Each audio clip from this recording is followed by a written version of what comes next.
Good afternoon, everyone. It's been a long time since I did a video, so I just wanted to show you what I'm working on. It's summertime. I've been working outside quite a bit, but yeah, I still in the evenings have managed to do some stuff. These are aluminum billets that I keep seeing on the train tracks behind my house. Luckily enough, I could find some scrap aluminum in my backyard, and unlucky enough, I thought this stuff was going to be easy to cut, but it's brutal, man. Aluminum's pretty hard to cut. So I got my angle grinder out and my belt sander, and you can see the results there. So they're not perfect. I will hone them a bit more. This is another one of my shortened, I still think they're either Walters, but somebody says they're MDC. Anyway, this one needs more details applied. I've broken all my small drill bits, so they're on order. But this is a piece here, I'll just show you. Just sliced and diced, polished up. So that's one.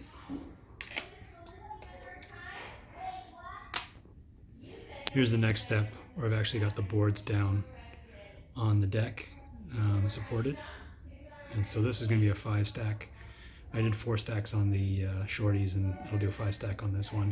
I still got to do some weathering on the bulkhead ends, but this one has all the details applied. This one's, I'll be finished this up maybe hopefully tomorrow or the weekend. Anyway, these ones are just cut wood with a little bit of aluminum brackets on them. They're not fastened down, so they're moving all over the place. That'll be my 5-stack, and then I'll show you guys the finished product. So this turned out, I think this turned out really well, actually. So the difference here is that everything is fastened down, all the weathering's done, and all the details are applied. And I did cut little pieces of timber to go in between the aluminum billet, and I got some of this just rope here. I just cut that, wrap it around, and then glue it into the ratchet locations.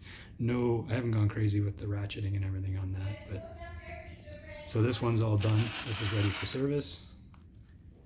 It has quite a bit of heft to it, and this is the first one I've done. So I think I'm gonna do 3 of these in total. I'll do the 2 shorties, and I'll do that red bulkhead that you saw. So this has taken a lot of time to get done. Just cutting the aluminum was ridiculous. I didn't think it would take me that long, but I've got lots of extra now. So I will do some kind of a transfer facility with these billets and a crane or something like that in future. But yeah, I'm really pleased with the way this turned out. I was rolling it around last night, and of course they will never derail, ever. They just weigh too much. So that's that one done. And then I managed to pick up, this is just one of them I picked up. So I got 3 box cars for 50 bucks, 2 Athearn Genesis with the rotating bearing caps, and this guy. Now this guy was cheap because it's missing the end cage, so this is a bit of work for myself here. I got to get some evergreen styrene out there and build myself a platform. I've got the deck, which I used for the crossovers on the other stuff, so I've got all the materials, and I'm just going to build that. And then if I do that, this thing is pretty much in good shape. So I couldn't pass this up for 12 bucks. Like, this thing is, it's got separately applied stuff on the doors as well. So quite a nice detail bit.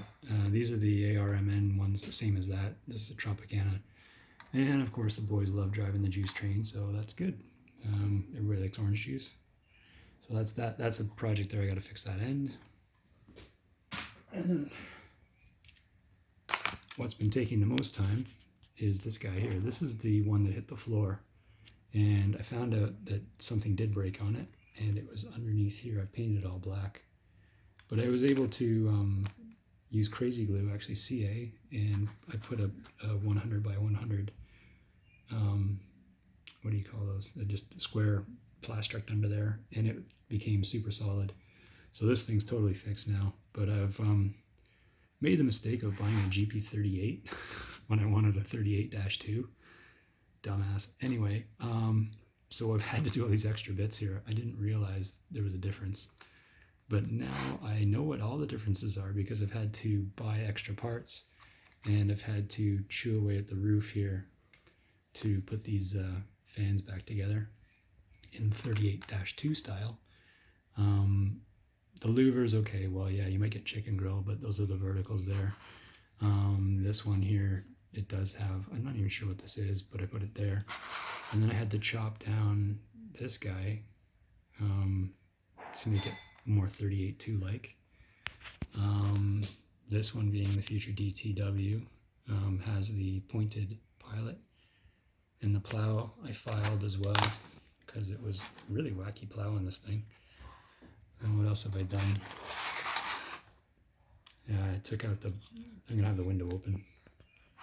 And I did send, one of the reasons I realized that it was a 38 instead of a 38-2 was I did get the, I swapped with a guy in Edmonton, the blisters. He got a non-dynamic and I sent him my dynamic, and of course they didn't match. So we sent them both back. I had to pay for all that just because I felt bad wasting everybody's time.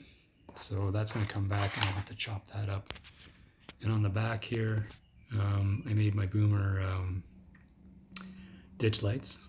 That's just styrene. And then these guys here, the coupler, spare coupler holders, that's just made out of aluminum and glued on. So there's a couple couplers that I have in the box. I put everything in the box here. That's all the small pieces. So this guy I'm really excited about coming to life. This is going to be the twin to the 6420 that I got. I need a new decoder. This decoder doesn't sound that great. Just the Digitrax. It just kind of sounds like something about 2 miles away making some noise. Anyway, wouldn't recommend it. But that's what I've been working on, and I'll keep you guys updated. This video is getting a bit long, but yeah, really pleased with this guy one more time. Super excited about running him, and I'll have the 3 of them running together. Alrighty, have a good evening. Like and subscribe if you like, and hope you have a good weekend.